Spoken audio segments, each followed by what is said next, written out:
God knows the questions that are posed to women so often are not only offensive, but it's like these dinosaur ethics. Welcome to Miss Mojo, and today we're counting down our picks for the moments when stars drew back the curtain on the pressures women face in the Hollywood ecosystem. I had a friend who said, yeah, but Viola, your career is better than my career. I said, yeah, but you can't compare me to you.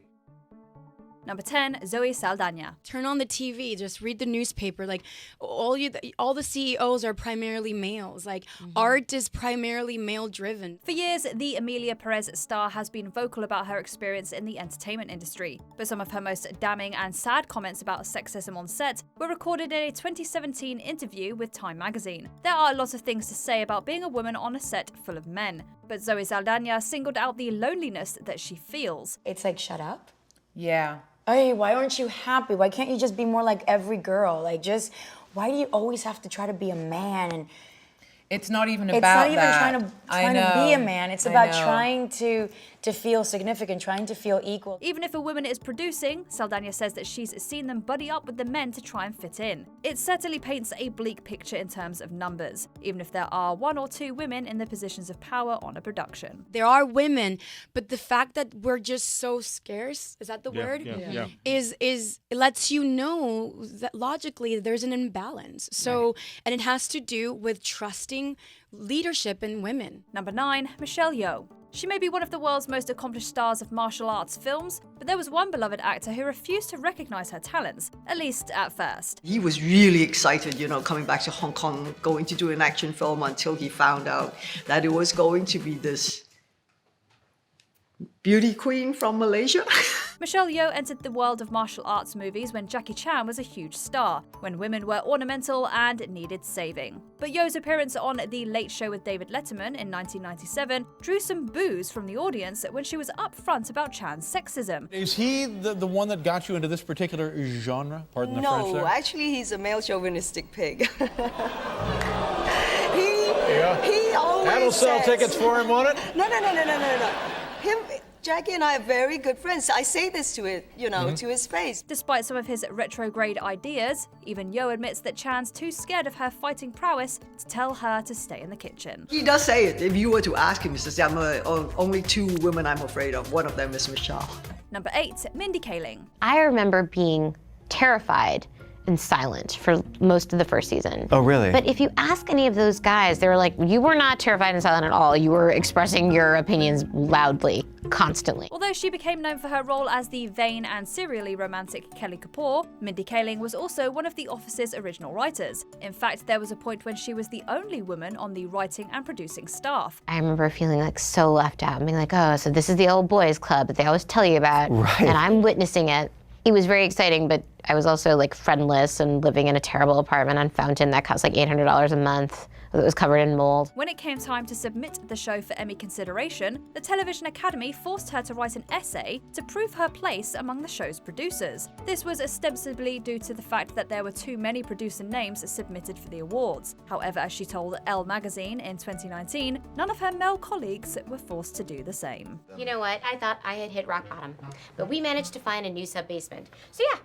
Let's do this. This is my life now. Number 7, Jennifer Lawrence. There's almost a gender bias that we, as women, I can only speak as a woman, as I've never been a man, but as a woman, we almost put this gender bias in ourselves, maybe, possibly. That's why I wanted to just open up and say, I feel this way. After the huge Sony hack in 2014, many uncomfortable truths about the gender pay gap in Hollywood came to light. One of the sticking points was the revelation that American Hustle stars Amy Adams and Jennifer Lawrence were paid way less than their male co-stars Christian Bale and Bradley Cooper. This pay gap apparently didn't even take into account their respective billing or screen time. Spend as much or as little time with them as you like, but we do have to deal with them.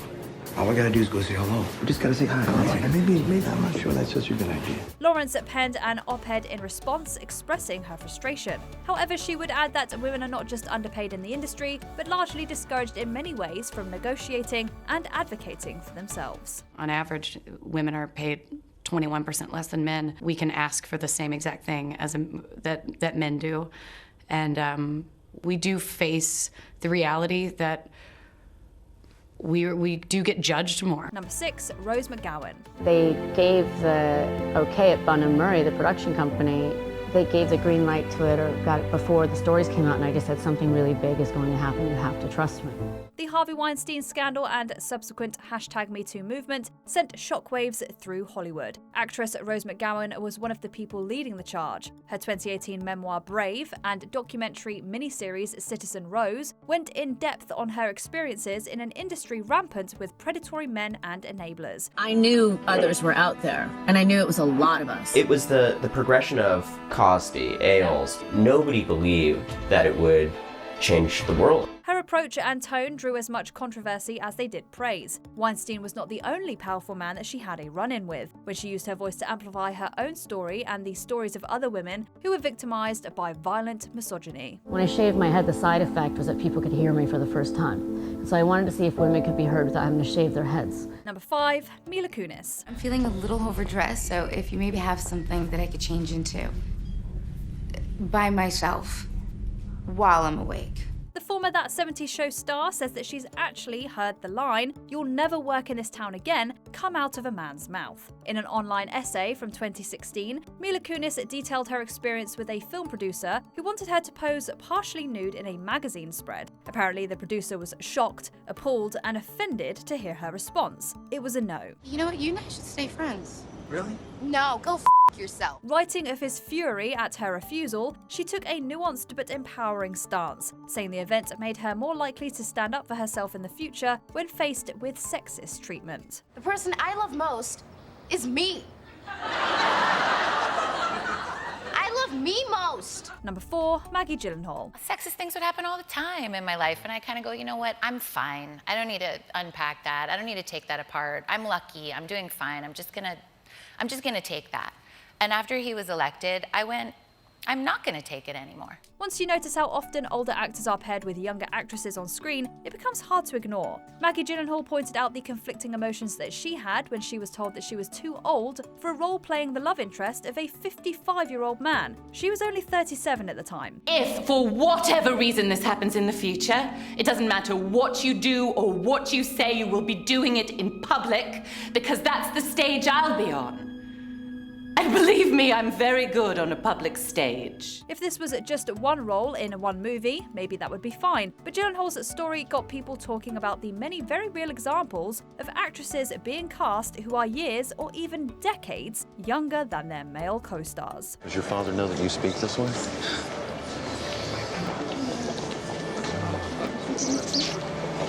Does your wife know you're here?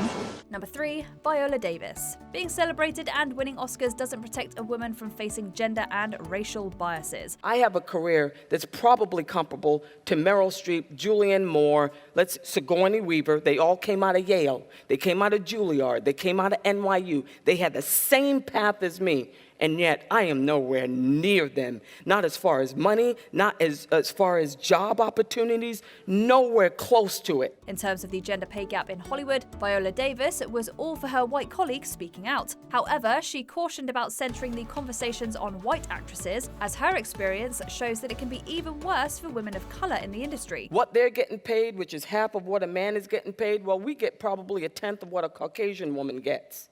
And I'm number 1 on the call sheet. She may be a star, but she makes less than many white actors. Despite her success, her comments on the Women in the World Summit about this very issue made it clear how sexism and racism overlap in the movie industry. We love you. There is no one like you. Okay, then if there's no one like me, you think I'm that? You pay me what I'm worth. Number 2, Emmy Rossum. As recently as a year ago, my agent called me and was like, I'm so embarrassed to make this call, but there's a big movie and they're going to offer it to you. They really love your work on the show, but... The Hollywood Reporter roundtables have become a huge part of the award season, but can also be a place where performers commiserate about the highs and lows of their careers. At one such roundtable in 2017, Shameless star Emmy Rossum relayed a story about a highly suspect casting session. Her agent contacted her and said a director wanted her for a role. The only catch was he wanted her to come to his office in nothing but a bikini. But you're already doing Shameless and we see your body. I've already seen everything. He wanted to know if I was fat now. Oh, that's so deep. As unhinged as it was, Rossum actually had a moment where she considered whether the part was good enough to go through with it. But it's a sobering look at what an actress might be expected to do for a role. This is actually really happening. So confusing. And I was deeply upset. I just can't believe that the word fat was anywhere. You know, we really love your work, but we really just want to see how tight your ass is. Before we continue, be sure to subscribe to our channel and ring the bell to get notified about our latest videos. You have the option to be notified for occasional videos or all of them. If you're on your phone, make sure you go into your settings and switch on notifications. Number 1. Meryl Streep.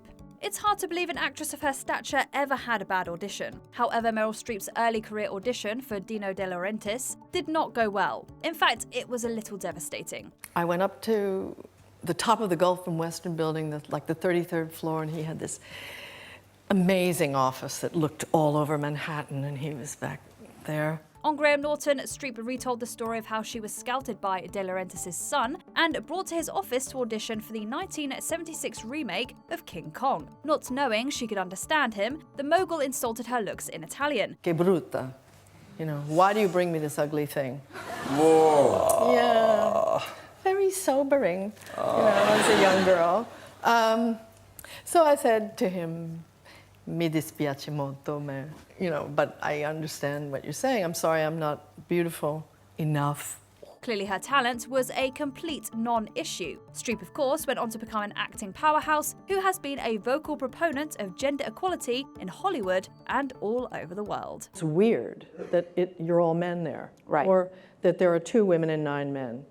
That should feel sort of off. Something should feel off because you're not, if you're running a company that serves the population at large, you're serving 51% are women. Which of these moments shocked you the most? Tell us in the comments.